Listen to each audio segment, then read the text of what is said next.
Deuteronomy 32. Give ear, O heavens, and I will speak, and let the earth hear the words of my mouth. May my teaching drop as the rain, my speech distill as the dew, like gentle rain upon the tender grass, and like showers upon the herb. For I will proclaim the name of the Lord, ascribe greatness to our God, the rock. His work is perfect, for all his ways are justice, a God of faithfulness and without iniquity. Just and upright is he. They have dealt corruptly with him. They are no longer his children, because they are blemished. They are a crooked and twisted generation. Do you thus repay the Lord, you foolish and senseless people? Is not he your Father, who created you, who made you and established you? Remember the days of old. Consider the years of many generations. Ask your father, and he will show you, your elders, and they will tell you. When the Most High gave to the nations their inheritance, when he divided mankind, he fixed the borders of the peoples according to the number of the sons of God. But the Lord's portion is his people, Jacob his allotted heritage. He found him in a desert land, and in the howling waste of the wilderness he encircled him. He cared for him. He kept him as the apple of his eye, like an eagle that stirs up its nest, that flutters over its young, spreading out its wings, catching them, bearing them on its pinions. The Lord alone guided him. No foreign god was with him.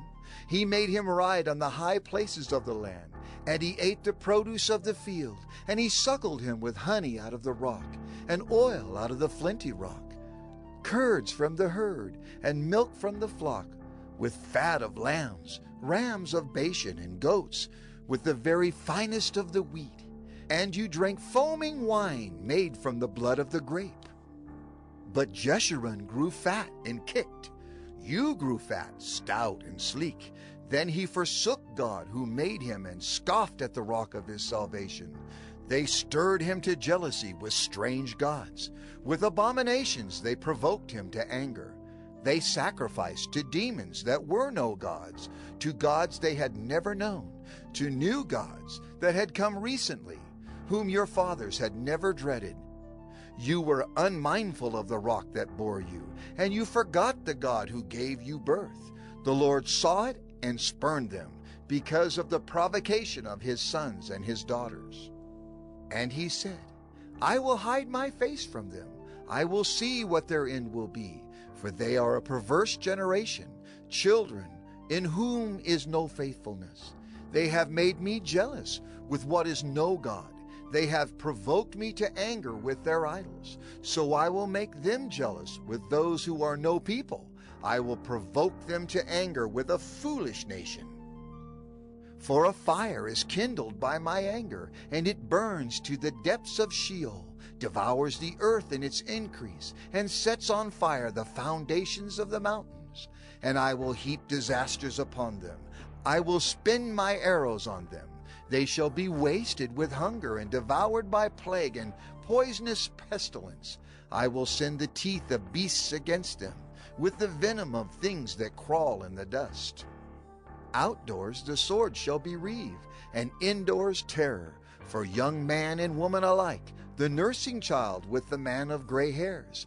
I would have said, I will cut them to pieces. I will wipe them from human memory, had I not feared provocation by the enemy, lest their adversaries should misunderstand, lest they should say, our hand is triumphant. It was not the Lord who did all this. For they are a nation void of counsel, and there is no understanding in them. If they were wise, they would understand this. They would discern their latter end. How could one have chased 1,000, and two have put 10,000 to flight, unless their rock had sold them, and the Lord had given them up? For their rock is not as our rock. Our enemies are by themselves. For their vine comes from the vine of Sodom, and from the fields of Gomorrah. Their grapes are grapes of poison. Their clusters are bitter. Their wine is the poison of serpents, and the cruel venom of asps. Is not this laid up in store with me, sealed up in my treasuries? Vengeance is mine and recompense, for the time when their foot shall slip. For the day of their calamity is at hand, and their doom comes swiftly. For the Lord will vindicate his people and have compassion on his servants, when he sees that their power is gone and there is none remaining, bond or free. Then he will say, Where are their gods, the rock in which they took refuge? Who ate the fat of their sacrifices and drank the wine of their drink offering? Let them rise up and help you. Let them be your protection. See now that I, even I, am he, and there is no God beside me. I kill and I make alive, I wound and I heal, and there is none that can deliver out of my hand. For I lift up my hand to heaven and swear, as I live forever, if I sharpen my flashing sword, and my hand takes hold on judgment, I will take vengeance on my adversaries, and will repay those who hate me. I will make my arrows drunk with blood, and my sword shall devour flesh, with the blood of the slain and the captives, from the long-haired heads of the enemy. Rejoice with him, O heavens, bow down to him, all gods, for he avenges the blood of his children, and takes vengeance on his adversaries. He repays those who hate him, and cleanses his people's land. Moses came and recited all the words of this song in the hearing of the people, he and Joshua the son of Nun.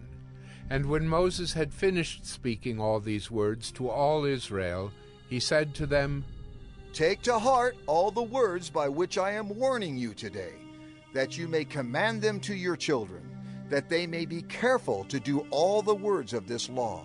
For it is no empty word for you, but your very life. And by this word you shall live long in the land that you are going over the Jordan to possess. That very day the Lord spoke to Moses. Go up this mountain of the Abiram, Mount Nebo, which is in the land of Moab opposite Jericho, and view the land of Canaan, which I am giving to the people of Israel for a possession. And die on the mountain which you go up, and be gathered to your people, as Aaron your brother died in Mount Hor, and was gathered to his people. Because you broke faith with me in the midst of the people of Israel, at the waters of Meribah Kadesh, in the wilderness of Zin, and because you did not treat me as holy in the midst of the people of Israel. For you shall see the land before you, but you shall not go there into the land that I am giving to the people of Israel.